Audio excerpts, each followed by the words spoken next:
Welcome to the Pursuit of Wholeness podcast. I'm your host, Dr. Lexi Stiles. Everything here has one common thread, the intention of bringing you back to the healthy, divine, and worthy self that you are. We'll gather for conversations about Eastern medicine, holistic and preventative healthcare, the power of the subconscious mind, and to witness the authentic journeys of like-minded, inspirational humans. You're already whole exactly as you are. Let's help you remember that. Hello, and welcome back to the Pursuit of Wholeness podcast. I'm so excited because today I have my first guest on the show, episode number 3, and we are already going into guest mode. It feels very fitting to have my little sister here. Very formal, very official podcast recording. Welcome. Hello. I'm excited. I know. Welcome to the podcast. Welcome to Costa Rica. Kiana recently just moved to Costa Rica, to Nosara. How's that been? It's been the fastest month of my life. Wow. Honestly, it's just, I cannot believe that I've been here a month. It feels like it's been 5 minutes and also 5 years. Incredible. Time is such a crazy thing. It's just pretend. Yep. Truly. There's so many different things that I'm excited to connect on and share today. It's so interesting. We've been talking about this for a few years, how siblings are such a special experience in life because they understand what you've been through more than anybody else. It might still be a very different experience, but it's the closest you'll ever get to having someone that really understands what you've been through or what life is like or what your perceptions are like or why you think the way you think, why you are the way you are. So there's definitely a lot of juicy conversation to be had, but I hope this is just a really authentic and enjoyable conversation, as if we're on a beach walk. We have some of our most divine, profound conversations when we're just chilling, hanging out. So I figured, why not bring some other peeps in to listen if they're interested. I'm curious to get a little bit into your background and your story, and then we'll just kind of see where life takes us, where the conversation takes us. Sounds good. So what brought you down to Costa Rica? What made you relocate? It's been interesting because there isn't really one thing. Truthfully, the last couple years have been trying to find a place that feels good for me to land in. Obviously, as you know, but maybe your listeners don't, we grew up moving a lot. And I think I've tried to reject this side of me that loves to move. I've just been nope, you got to find your place. You have to stick there and you have to stay there and you have to be stable. And that's how you're going to find your dream partner and your dream job and your dream everything. And recent years, for about the last 2-3 years, I've been actively moving around, kind of trying to find that place where I'm going to land. And ever since you and Mark moved to Nosara, so many people have asked me, would you ever move to Costa Rica? And for the first 2 years that you lived here, my answer was always, no, I need a little bit more civilization. I would always tell everybody, there's not enough paved roads there for me. I need a little bit more. And I kind of just had this block of I'll always go visit. I'll always be down here, but it's just not for me. And I've uncovered what that block is recently. We can get into that later if it comes back around. But this year I really just decided it's time to just stop questioning and start trusting, and really trusting how things feel in my body, and just have this radical acceptance of if I want to do it, I'm probably supposed to do it. And I came down here in January for a work thing, and the second that the wheels of the plane touched the tarmac in Liberia, I started crying on the plane. And I had been here many, many times, probably 4 times. And this was the first time that there was just this oh my God, I'm here. And by the end of that week here, I was like, we've got to try it out. We've got to go down there. There's something calling. So I texted the girl I was subletting from I was in Victoria at that time. Texted the girl I was subletting from. I was like, look, so sorry, won't be continuing this after March. I'm just going to Costa Rica. And then everyone was like, why? And I was like, I don't know. I'm just going. And so we just came. Incredible. I definitely want to go deeper into this idea of what feels good in your body, especially through the lens of human design, because you and I are both on a big journey of that. But one thing that I am curious that I heard in that is that this part of you that didn't, or that did like moving, and you wanted to stop rejecting this part of you that liked moving. And going off of our childhood, we moved around like every 2 to 3 to 4 years. Like I've lived in 5 different countries and multiple different homes and multiple different continents. So do you think that that part of you that liked moving, is it a familiarity to childhood, or does it now that you're so integrated and you're doing so much work and exploration yourself, does it feel like a genuine part of you that loves to move and loves the newness? How do you distill the difference between that? I almost think it's both, truthfully, because I think there's a comfort in moving. I'm very good at talking to people. I'm very good at putting myself out there and striking up conversations with strangers. I love just going for a walk in a new city and seeing the buildings and the trees and the nature and the culture. There is a part of that like exploration that feels safe to me. Mm-hmm. And there's a part of me that gets really uncomfortable when I stay put for too long. I spent about 2 and a bit years in Vancouver. And by the end of it, there was this like, almost like frantic energy of like, we've been here too long, we have to go. And so that's what kind of this push and pull exploration has been of like, do I like moving? Does it just feel safe to move? Well, no, like I love adventuring, but I also crave stability. And I think, so much everyone who lives in Nosara and visits Nosara knows that it's a vortex. And so I feel like I've had a year of realizations in the last month. But I think what I've realized is I actually just get to hold both things as true. It does scare me to sit still, so it would probably be good for me sometimes. And there is a part of me that just genuinely loves moving. Like I'm not running away from anything. I'm not avoiding anything. I want to like have this depth and stability and connection and relationship with the land around me, with the people around me. But I don't know if I'll ever be the kind of person that's like, I'm ready to stay in one house for 20, 30 years. I just think that there's so much to see and do in this world, and that explorer piece of me that I think was sparked by our childhood. Like she doesn't want to be denied anymore. And so it's just going to be a matter of how do I honor her and let her explore and adventure and always be in this state of childlike awe and joy and wonder, and also honor the side of me that does want stability, and because humans need stability too. So how do we marry the two of them? And how do we redefine what stability is? Yeah. And we've both been on this parallel journey of realizing that stability isn't ever something that can really be found outside of yourself until it's created within.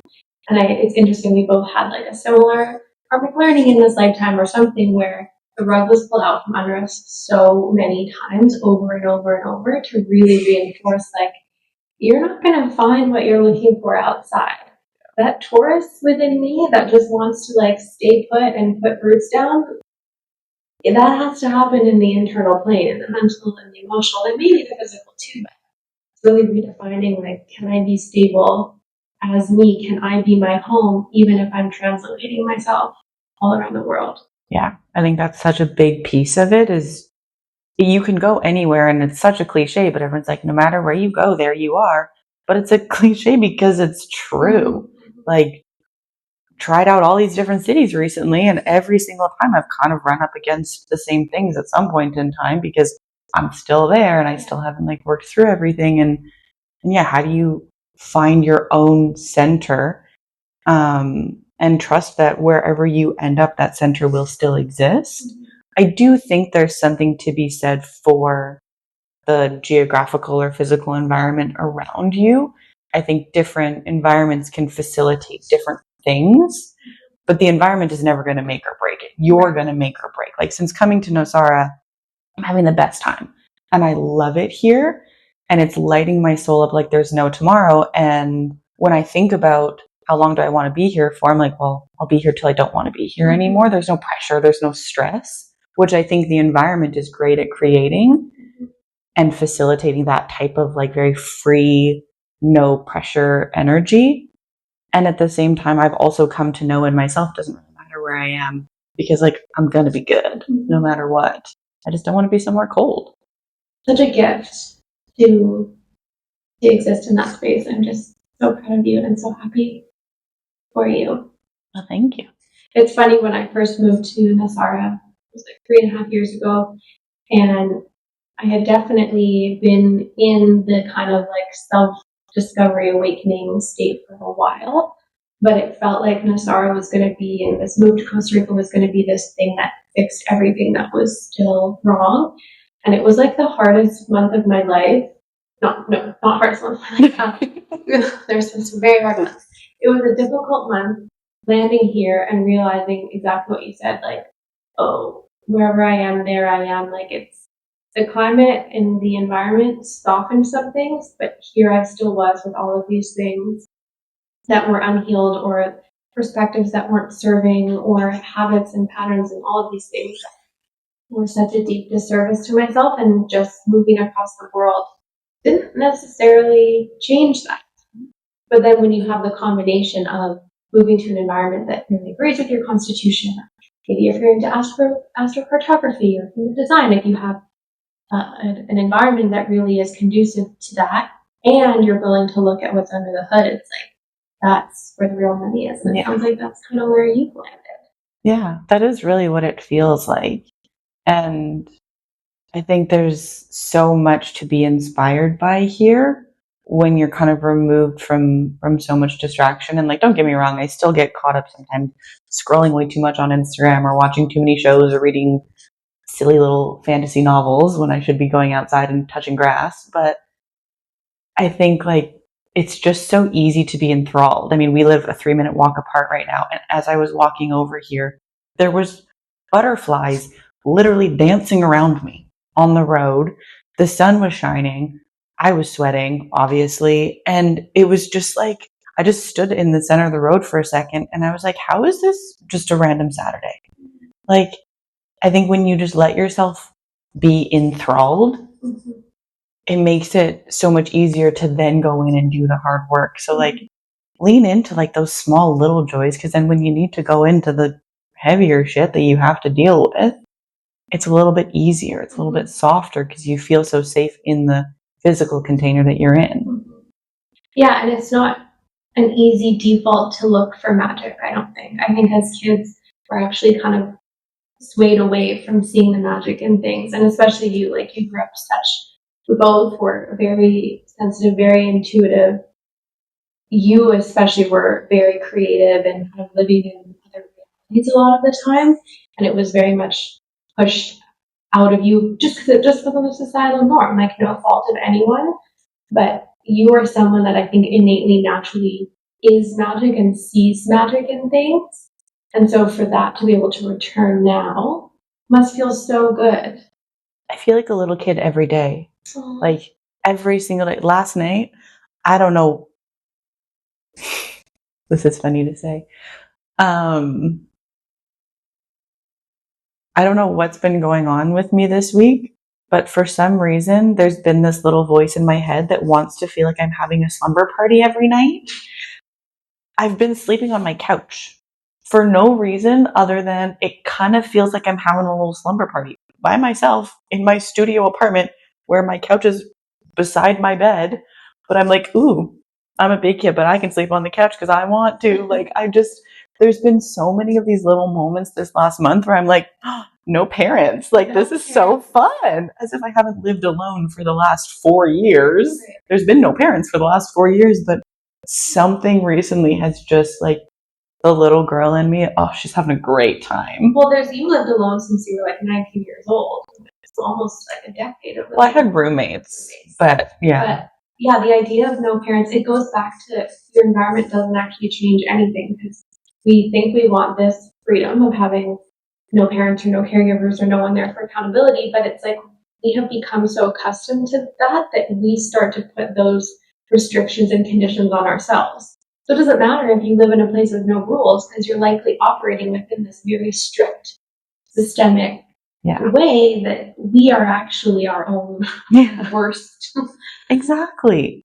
We carry over these rules because we're scared that some invisible force is going to get mad at us if we don't do the dishes and make our bed in the morning. Live alone. There's no consequences except I won't have a pan to make my breakfast if I don't do my dishes at night. I don't really care. And I was up late last night just watching the thunder and lightning, and I was like, this isn't real. Like, it's just fun if you just let it be fun. Right. And that's the key, is like yourself have to let it. And there's a lot of nervous system work that it takes to get to that place of allowing too. But I think just putting into practice and having the conscious awareness of like, I am going to let myself, I'm going to let myself, I'm going to push that edge. On that note, I kind of want to talk about this journey that we've been on of rediscovering our sacral centers and living by our sacral centers. So I'm a nanny-gen and Kiana is a generator. So we both have sacral energy centers, which means that they are these closed centers that create energy within our system, but only when we're doing things that are aligned, that bring joy, that feel like a full body. Yes.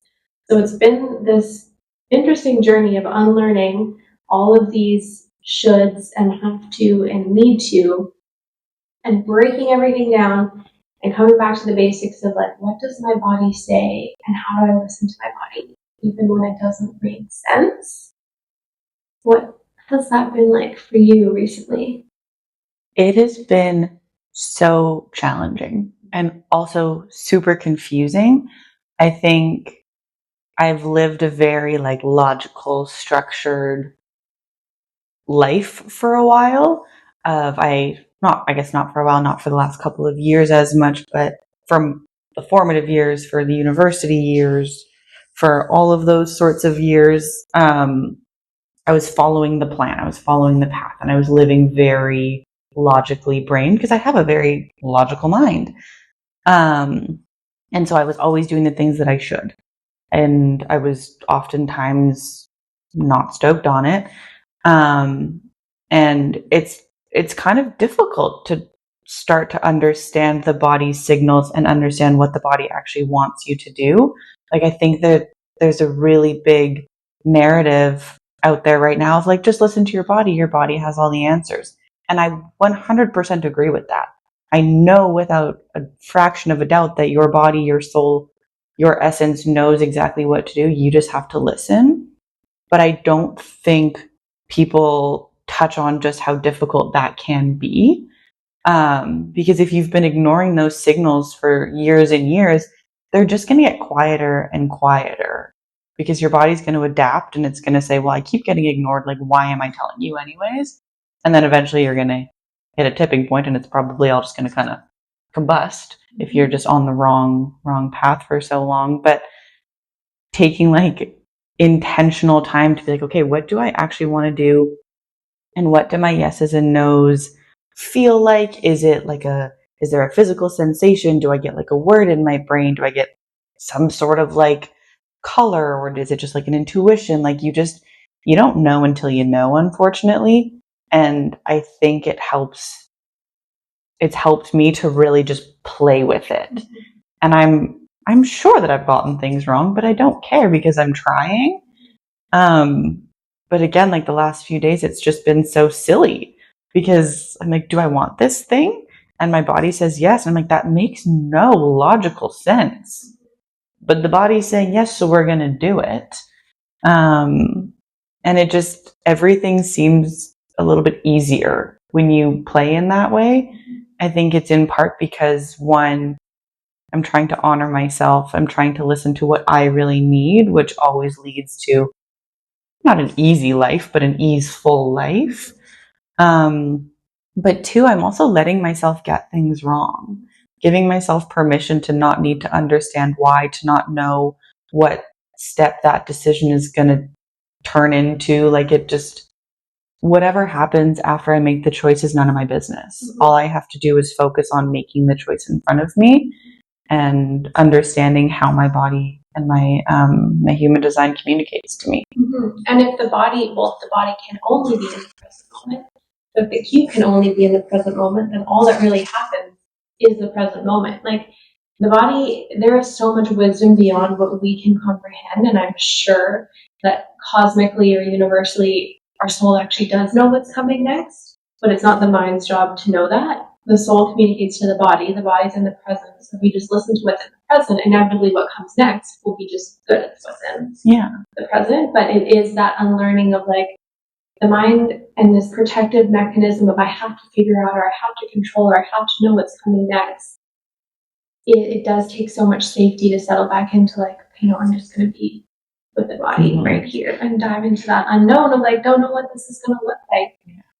But, and I think we're allowed to leverage the mind a little bit in the early stages.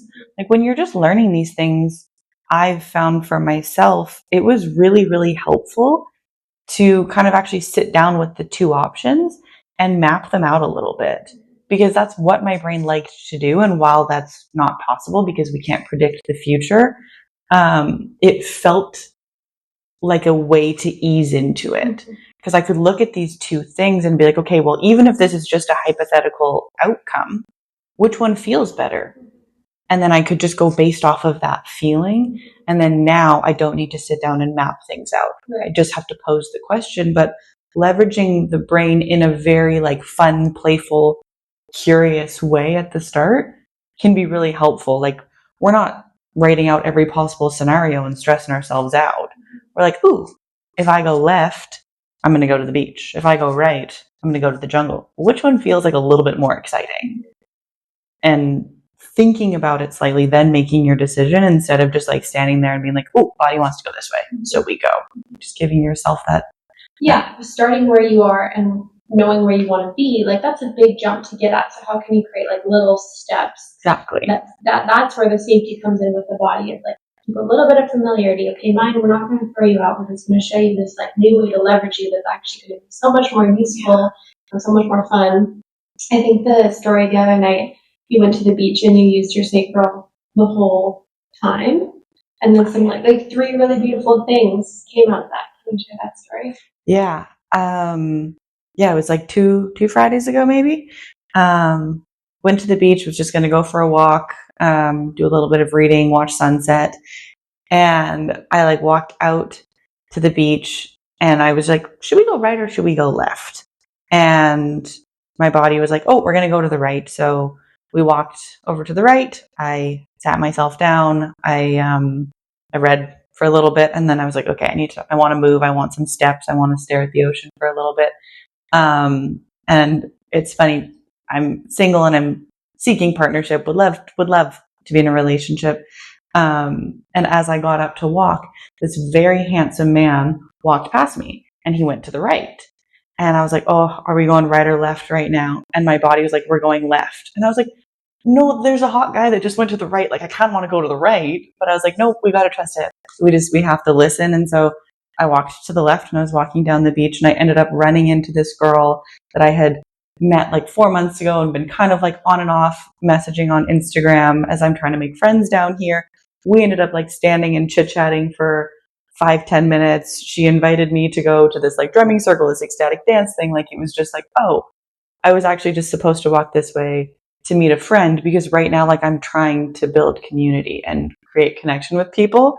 And if I had like meandered off after this handsome man, probably wouldn't have even spoken to him. And then I would have missed running into this other person. And then basically the exact same thing happened the next morning, where I was going for my morning beach walk, and same thing. I was like, which way do we go? Do we go right or left? And it said, go right now, go left later. And I was like, okay. And then walked past this girl who had a really cute dog. I was like, oh my gosh, your dog is so cute. Her and I end up striking up a conversation. We make a plan to go watch sunset another night. I'm like, oh, perfect. Like, my sacral is leading me towards exactly what I wanted. I didn't go to the beach either time looking for friendship. but my soul is seeking community and it's seeking connection. And by listening to my body, which is, as Lex mentioned, like where your soul communicates with you, I created 2 connections. It was fantastic. It's so beautiful. And sometimes there is a disparity between what the mind thinks it wants and what it actually needs. But when you get what you actually need, it feels so fulfilling or so satisfying or so joyful in a way that what you thought the mind wanted would lead to, but there's actually a more divine plan. Yeah. Yeah. And trusting that, like, it's none of my business, but it's going to work out. So just listen. And what is your business is how your body feels. Yeah. Yeah. So it's cool. Now I have 2 friends, not to brag. So popular. We're going to be trying to schedule ourselves into your very busy social calendar. So a big part of your story and something that's super fascinating about you is that you used to be a civil engineer working in the corporate world, hustling and grinding. Girl bossing. And you did a complete pivot, total 180 a couple of years ago, went into the healing arts, became a yoga therapist, started unlocking your mediumship, started working with energy. And can you tell us a little bit about that transition? Who the Kiki was that was an engineer and who the Kiki is now that is pursuing this new line of work and being? I always get like a little emotional when I talk about this lately. Yeah, they're 2 very different girls. They're 2 very different people. Obviously, I couldn't exist today without that version of myself. But I've started to kind of see that version as the should version, quote unquote. Which, may I interrupt, is the worst, but also best because most opportunity, but the worst word for a generator or manifesting generator is a should. Because it goes against the body, what the body feels, how we should be responding, and it's sticking to conditioning. So interesting that she was the should. She was the should. She was following the rules and she was damn good at it. Like I didn't really know what I wanted to do for university, but really good at math, really good at science. So dad's an engineer, just kind of made sense to go down that route. Wanted to go to Queens because Lex was there and it just looked like so much fun. And I went to visit one time and I was like, this is the best place in the world. And so we did that. And I spent 4 years studying civil engineering, having a great time. I wouldn't change a single thing. But I graduated and started working in consulting, was working for these different geotechnical engineering firms. And it just like never felt awesome. Like being at university felt great. It was social. It was fun. The school was fine, but like I liked being there. So I was like, well, this is what it's supposed to be. This is how it's supposed to feel. And then when I started working, I just never really cared about what I was doing. I always kind of felt like I was going through the motions. It wasn't really that like I was miserable going to my job. I didn't dread waking up every day to go to work, but I was just like, this is fine. Like it felt very average. And then left the first firm that I was working at to go to a bigger one, thought that maybe that would spark more joy, more interest. Maybe they would have larger projects. It would be cooler. And suddenly I was surrounded by like some of the smartest people I've ever interacted with in my life. And the bigger piece of that was that I was surrounded by the most passionate people. Like they loved what we did. They could talk about rocks and seismic failures and slope stability all day long. And I did not give a shit. Like people would ask me what I would do. And I was like, oh, I'm a civil engineer. I work in dam stabilization. And they'd be like, say more. And I was like, who cares? Why would I want to say more? Like I didn't care to like tell family about what I did. I didn't care to like tell anybody to share my workday because I was like, this isn't interesting. And during that time, I just kept getting like really confused why everyone seemed to like really give a shit and I didn't, when on paper, everything was perfect. Like I was working at one of the most sought after geotech firms that everyone wants to work at because it's fantastic and all of these things. And I was like, nah, I'm here too. And so I decided to take a little 3-month vacation and go traveling. So when I decided to take this 3 months off and go on this trip, I just felt so free. I just felt so incredible. And I told myself that I wanted to bring this freedom back with me. I was like, I've discovered this new side of myself, fun and social and vibrant and excited I can be about every day. So let's bring that into our regular life. Like, let's approach work with this new attitude. Let's be excited. I got back from traveling and went back to work, and I was like, okay, we're going to bring this in and it's going to be great. And within, oh gosh, maybe like 4 months, I just knew that it wasn't going to, like, I wasn't going to be able to inject some false sense of excitement into my job that wasn't innately there. So I started wrestling with it, moved to Vancouver because I thought maybe changing cities would help. Like, I was kind of just grasping at straws at this point, and I finally hit a point where I just realized, like, you have to quit. You have to go. And so I kind of knew that that was what was going to happen, and I didn't really know what was going to be next. And I've always loved practicing yoga. I've always found yogic philosophy to be really interesting. I also find people really interesting. I love getting into people's brains, understanding why they do the things they do, why they think the way that they think. And one day I stumbled upon this woman who lives in North Vancouver who's a yoga therapist.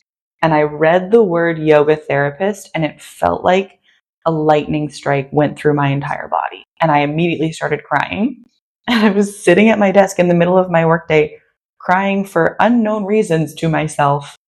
And I was like, oh, I'm probably going to quit my job and become a yoga therapist, whatever the hell that means. And then I found a school. I found the courage to quit my job. And I was like, I don't really know what we're doing. And I knew that, oh, the other piece of this was you had to have your 200-hour yoga teacher training before you could start yoga therapy. So that was your only prerequisite. You could do your 200-hour anywhere you wanted. And funnily enough, Lex and I had been talking that for her 30th birthday, she wanted us to do our YTT together. And I was like, heck yeah, that sounds so fun. And that conversation was happening completely independent of me discovering that maybe I want to be a yoga therapist. Yeah, I think it happened far before. Yeah. Like, I think we had even paid for it before you realized what yoga therapy was. Oh, yeah, actually we had. And then I was like, oh, it's perfect. And the timing lined up in a way that our yoga therapy training was like mid-January to mid-February. Our yoga teacher training was mid-January to mid-February. And yoga therapy started on February 28th. Like, the timing was insane. It was all just so undeniable that I was like, I don't know what I'm doing, but I don't have a choice. And it was the first time that I had no clue what was happening. I had no plan, and it felt so good not to have a plan. Wow. I also just love how much the universe loves us, like how badly it wants good things for us, that even though you weren't tuned into your sacred response, you didn't know all of these things about yourself, you weren't in the depths of spiritual work, it was still guiding you on this path that you couldn't deny. And thank goodness, kudos to you that you were able to listen before things did have to get a little bit tougher, before there were really hard lessons. But it's kind of inevitable that you are being guided even if you don't know that you are. And I think life becomes more easeful when you're conscious that you are and when you're allowing of that. But inevitably, you're going to be taken where you need to be taken. And like, how beautiful that we're so supported in that at all times. Yeah, I totally agree. I feel like my relationship and my perception of like our quote unquote paths has shifted so much in the last couple years because of that first trust fall I kind of took. Like, yeah, I didn't feel awesome all the time, but also most people who are living in North America doing their 9 to 5 also don't feel awesome all the time. Some people do, but I think there's so many people living off purpose and living disconnected from the universe and source and their true spirit that we've kind of just normalized this level of discomfort, and we don't know how good we can actually feel when we do start tuning into all of these things. And then you realize how good it can be, and you're like, holy shit, how did I spend any amount of time feeling the way that I used to feel when it can be this good? And yeah, like the universe will course correct for you, whether you want it to or not. And if you allow, it can feel exciting and fun. And if you don't, it's going to feel a little pushy, and it's probably going to take you to a rock bottom. Mm-hmm. And I think this conversation of purpose is so layered and so nuanced, because oftentimes purpose is defined as this thing that you're doing outside of yourself. Like, oh, I'm an engineer, so I have purpose. Or, oh, I'm a yoga therapist, so I have purpose. But what I think and I see is that purpose is the through line that existed in both versions of you, in both spaces, maybe a little bit more easily expressed in this current circumstance. But being an engineer and being a yoga therapist, you still can share your gifts of figuring things out and of looking at things systemically and of really loving people and of understanding like interrelationships of things. Like there's a lot of gifts of yours that were curated as you were an engineer that are still applicable to you now in your work as a yoga therapist. And I think that deeper layer underneath is more what our purpose actually is. And life presents these circumstances to help you kind of uncover purpose. But purpose is never what you're doing. It's never your role. It's never anything you could put a title on. It's the aspects of your being that are cultivated underneath the surface of what you're actually doing. Yeah, that's not a common perception of purpose at all. And it's honestly kind of taking me a minute to understand and let those words kind of settle in, because yeah, like it's hard to differentiate between the two, to be like, what do you mean my purpose isn't my job? What do you mean my purpose isn't what I do? And it's just like if you allow yourself to trust that your purpose is just in how you move through this world and what you innately bring to this world, does that feel okay? Like, kind of feels scary to me just sitting here thinking about it, because I'm like, what if I'm not doing enough? Mm-hmm. What if I'm not contributing enough? Like, is my purpose not to impact lives and change people and do things? Like, maybe my purpose is to just exist and bring people together and spark a little bit of joy here and there, and see what there is to see, or inspire curiosity in someone else, or something that feels on a macroscopic level less grandiose, but on a microscopic level is actually much more impactful. Exactly. And we've been so conditioned to be so externally facing, and for it to be big and for it to not be body-based or self-based. And so it's a really interesting relearning that actually the greatest thing that we can give humanity is being our most authentic self. Because if you are being yourself, you are exuding this love and this presence and this unique frequency that is more healing than any action that you could ever take. Yeah.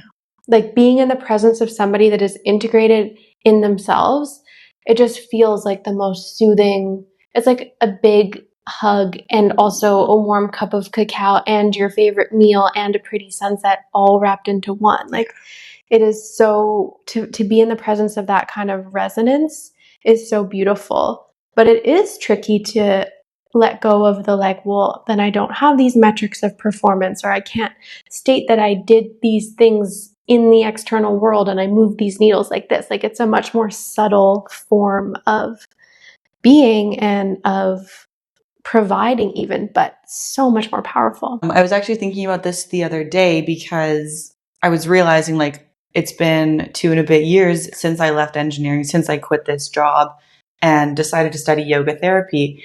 And when we finished up school a couple months ago, everyone was like, perfect. Like, I'm going to go start working with clients. I'm going to go do this at this studio. I'm offering this. Like, everyone had all of these actions that they were taking.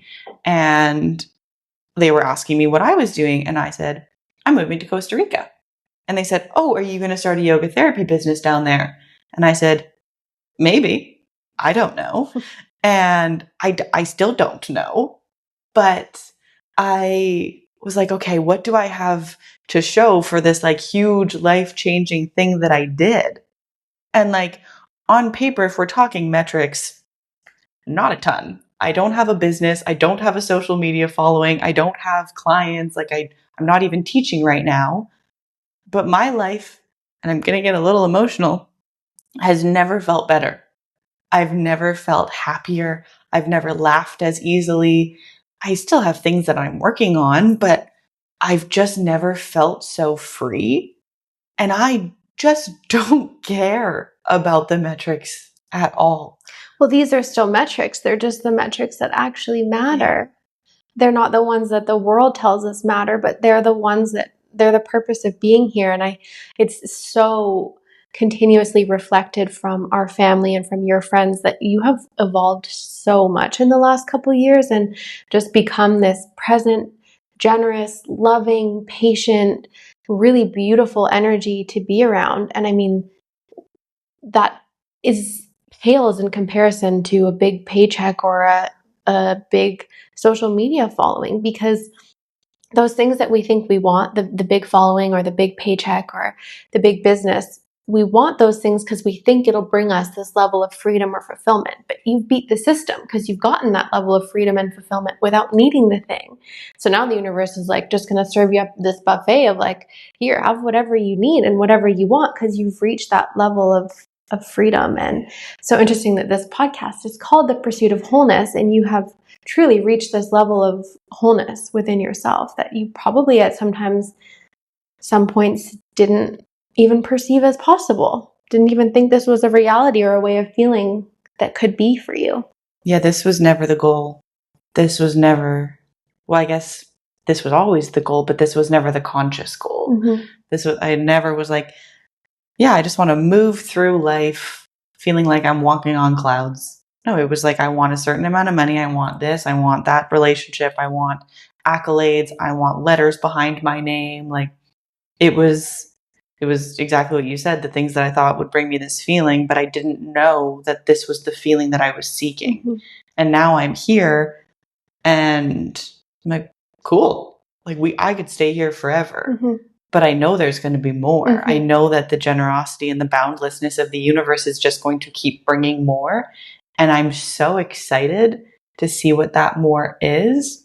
And even in the last like 2-3 weeks of working hard to lean more into my human design and more into the sacral and more into all of this stuff, things just keep getting handed to me.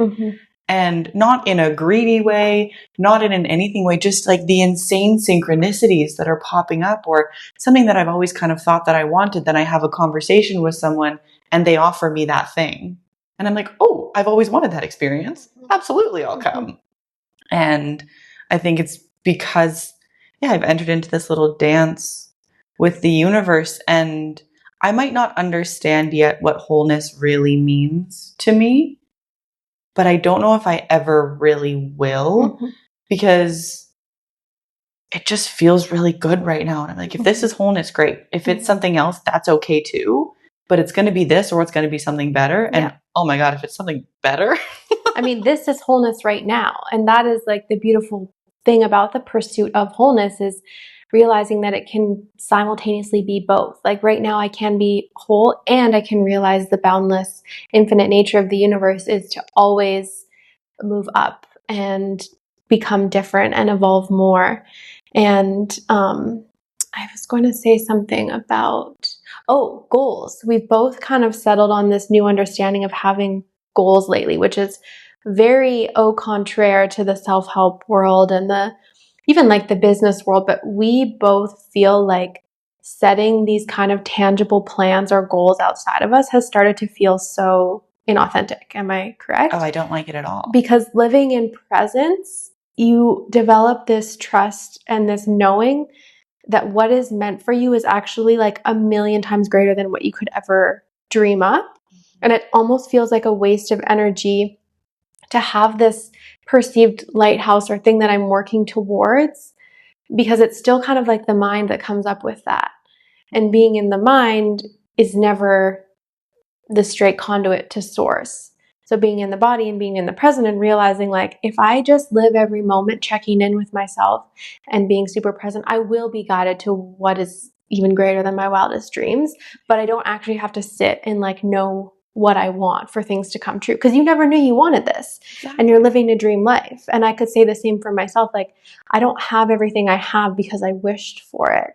I have everything that I have, and that I'm living my absolute dream life in so many ways because I finally just surrendered into the moment, not because it's like everything I ever had on my manifestation list. Yeah.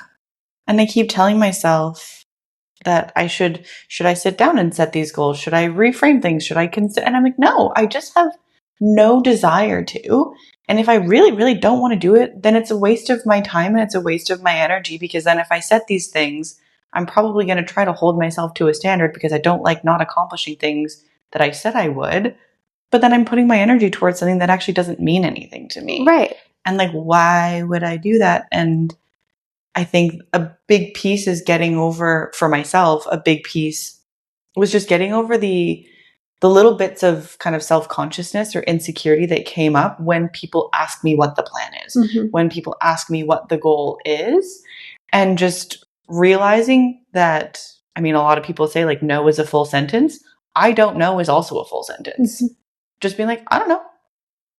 I'll figure it out though. Someone will tell me, a sign will come. Something's going to fall into my lap at some point in time, and then I'll know.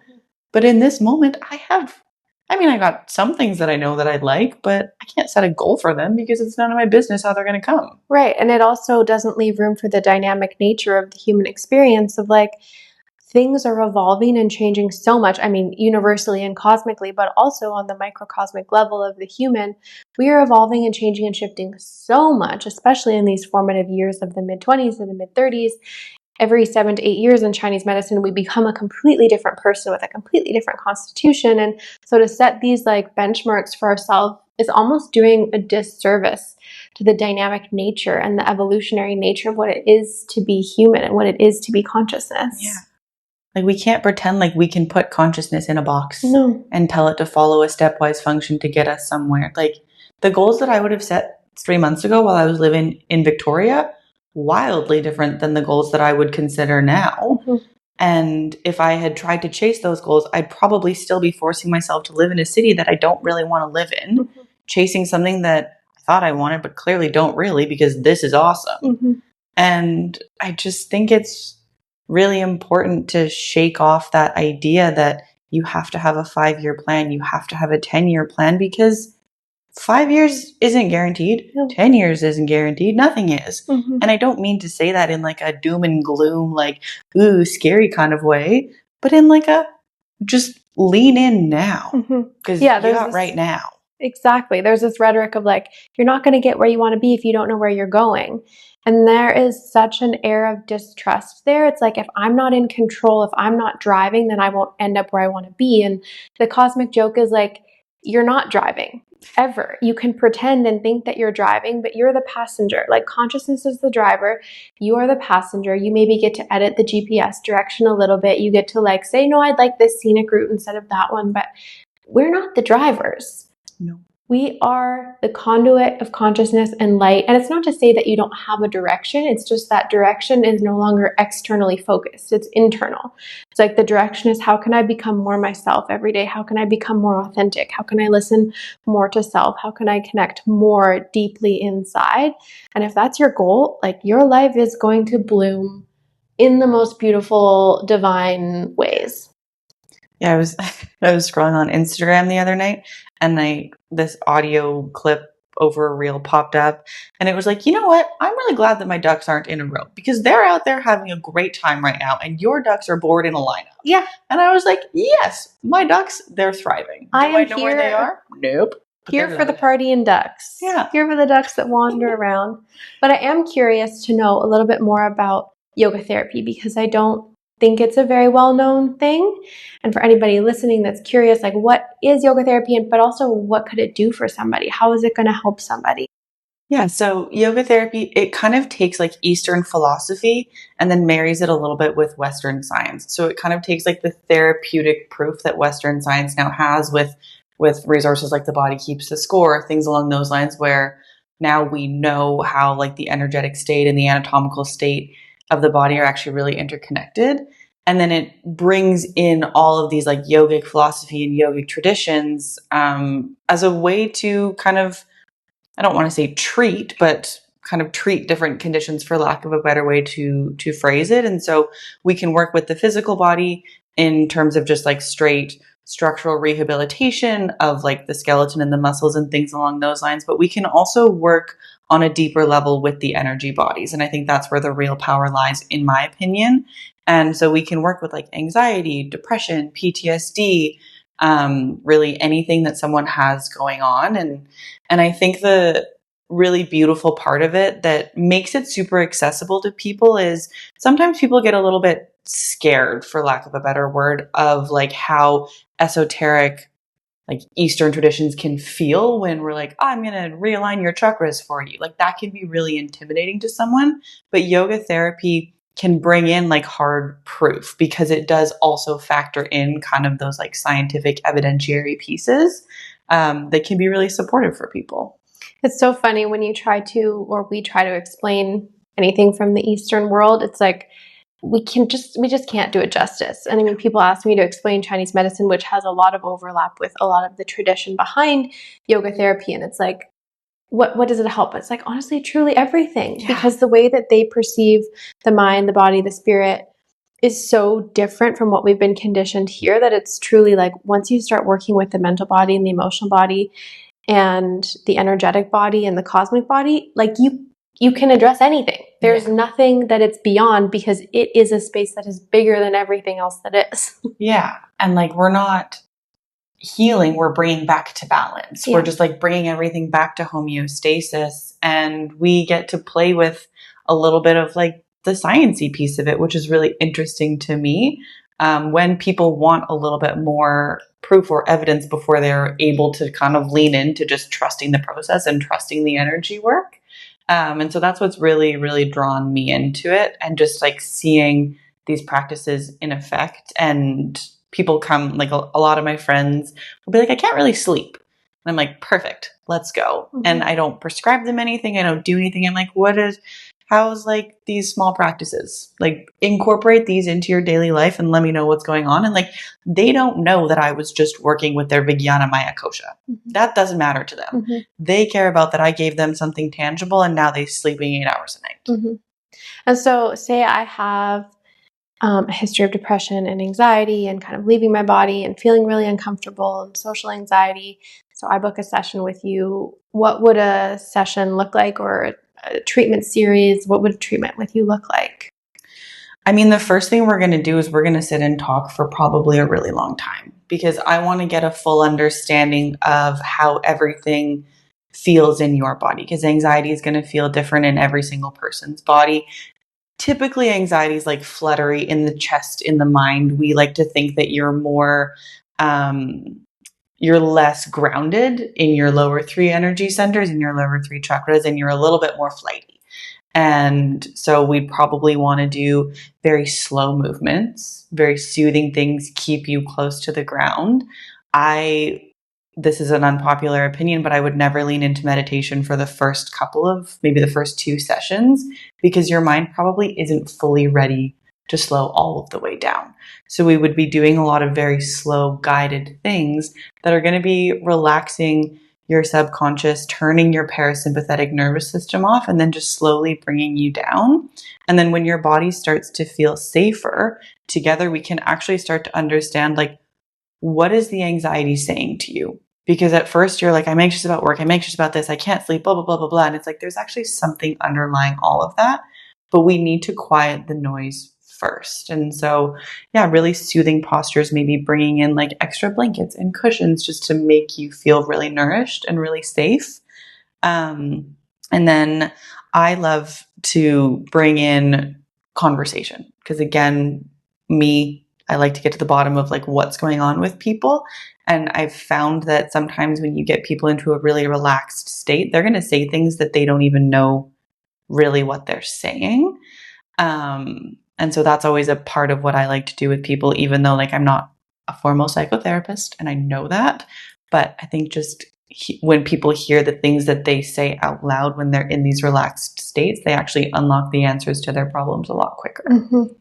I love that so much, and that you share the same sentiment that anxiety isn't the problem. Anxiety is just a symptom of something actually deeper going on. So we don't really necessarily, we're going to address the anxiety, but we don't like target the anxiety. It's like, let's look at the whole picture. Let's look at the whole body. Let's consider all of these aspects. Yeah. And then that naturally will the anxiety will start to decrease and the symptoms will mitigate themselves when you're looking at the whole piece and the whole piece feels safe. Yeah. And I think one of the other really cool pieces with these like yoga therapy practices is at its foundation, it's client led. Mm-hmm. I know the things that could be supportive to you, but the whole time we're going to be in conversation. You're going to tell me if anything feels slightly uncomfortable. You're going to tell me what works, what doesn't. Like, I'm following the cues of your energy field, of your body, and then suggesting things based off of that. I would never give something fully prescriptive because every single human is so individual and you have to meet every single client exactly where they are at. And then let them kind of lead. And I think that also really helps because people start to gain confidence and rebuild trust with themselves. Mm-hmm. Mm-hmm. This is the healing of the future. Like, this is the practitioner that the world needs, one that understands, like, I'm not here to heal you. I'm here to show you back to your greatest healing, which is in your body. The answers are already here. It's just, there's a lot of stuff in the way, and that's okay. We'll take as much time and as much space and as many different modalities as we need, but true healing is never going to rely on anything outside of you. It's just not sustainable. Exactly. And I think the other important piece too is when people start to realize that true healing is from within is when they start to take it seriously. Yeah. Like, I can go see a doctor, I can get on all the medications, I can go to all of the yoga, I can go to all the acupuncture, and I can do everything. But then if I'm spending a 1 hour session a week, let's say, with my yoga therapist or with my acupuncturist, and then the rest of my life I'm living completely differently, that 1 hour isn't going to make or break things. It's going to be all of those moments in between sessions that are also going to provide so much of the healing. And so we always provide like home programs for people.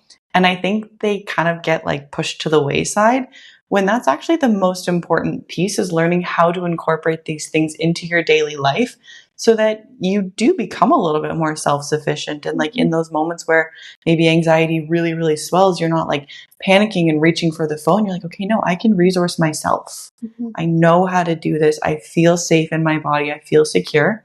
And then you can just take on the friggin' world. Mm-hmm. It's so interesting. Those in-between moments, they take so much responsibility and so much commitment and so much devotion.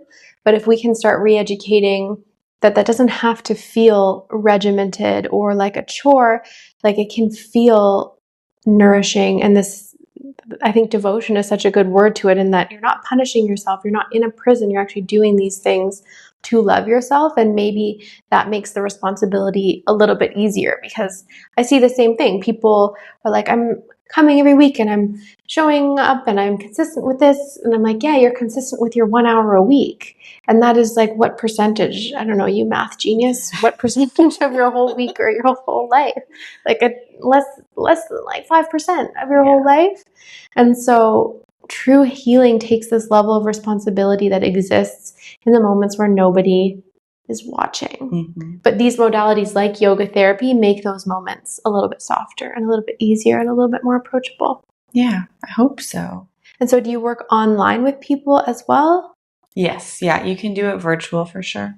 I think people would be so lucky to work with you. It's the moments when you leave session with a client and like they're like, wow, something really shifted. You really can't express how incredible that feels. And I mean, that sounds really selfish to be like, oh, I get so much out of working with people, but like, I do. And I think when we say that this is the healing modalities of the future, I think one of the most important things is that like we're healing in connection with someone else. We're healing with someone guiding and facilitating, but we're not outsourcing our power. I'm not going up to someone saying, I know how to fix you. I'm going up to someone saying, I know the tools that you need to heal yourself, to feel more like yourself, to feel more conscious. And we're living in this age where everyone throws around like loneliness epidemic and all of these types of things. And like, people are just craving connection. And so even just the amount of healing that comes when I sit with a person and I just listen to them and they feel like no one's ever really sat and created that space for them, like it's beautiful. And like selfishly, I leave these sessions feeling so lit up every single time because I'm like, oh my God, I just got to support someone on their journey. And like that lights me up. And I think we should be lit up by our work. I'm not saying that I'm out here fixing everyone's problems, but when I can support someone and they can tell me, like, oh my gosh, the pain that I was feeling is finally gone, I'm like, oh, incredible. Like it lights me up. They feel good. Everybody wins. Mm-hmm. There's really nothing more beautiful than witnessing somebody come into their wholeness or to connect back to themselves, because it's truly witnessing consciousness. It's witnessing creation. It's witnessing love happening in real time, and it's just such a gift, and it's so fulfilling. And it's not complex. No. Like it's really, really easy to just create a container for someone to do that. Mm-hmm. And we don't need to make it some complicated 12-step morning routine with all of these different things. We just need to slow down, mm-hmm. be with the self, learn how to sit with the self. That's such a theme of Eastern philosophy and Eastern practices that is really different than what we're used to in the Western conditioning of more and efficiency and habit stack. It's like it's actually so simple. There's actually these little basics. There's a shamanic saying that's like, if you're unwell, have you laughed? Have you danced? Have you sang? And they have a couple others, but it's just like the most basic questions to ask of like there's a time and a place for complicated, for sure. I deal with a lot of really complicated cases, and I have over the years, but if we get back to the belief that it is more simple, I think our physiology will follow that belief as well. Where could people connect with you if they wanted to work with you or if they wanted to know more about yoga therapy? On Instagram is definitely best for me. It's yoga therapy with Ki. Ki is Ki, as in Kiana. That's definitely the best place to find me. We will link it in the show notes, as the podcasters say, now that I am a podcaster.